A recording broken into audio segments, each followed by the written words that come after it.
பிசாசு வஞ்சித்த போது அங்கே யூதாஸ் ஏமாந்து போனான்.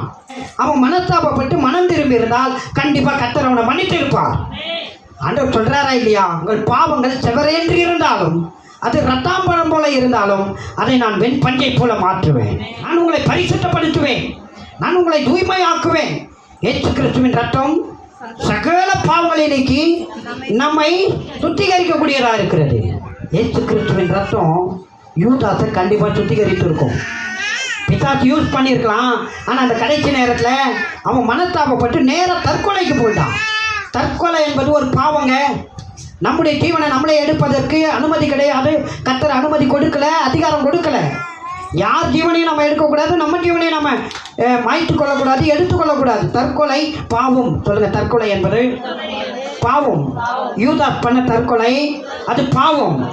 அவன் பண்ணால் மாத்திரம் இல்லை, யார் பண்ணாலும் அது பாவம்தான். அப்பேற்பட்ட காரியங்கள் செய்யும்போது நரகத்துக்கு தான் போக வேண்டும். எனவே தற்கொலை இப்படிப்பட்ட காரியத்துக்கு இடமே கொடுக்காதீங்க. பிசாசு போட்டு வாதிப்பான். பிசாசுக்கு இடம் கொடுக்கும்போது பிசாசு போட்டு வாதிப்பான். உடனே ஆண்டவர்கிட்ட வந்து, ஆண்டவரே இப்படி ரத்தத்தால் எனக்கு கடுவுங்க, எனக்கு பலம் தாங்கன்னு கர்த்தரிலே நீங்கள் பலப்படும் போது நான் சொல்கிற பிசாசை நீங்கள் ஜெயிக்க முடியும். அல்லேலூயா.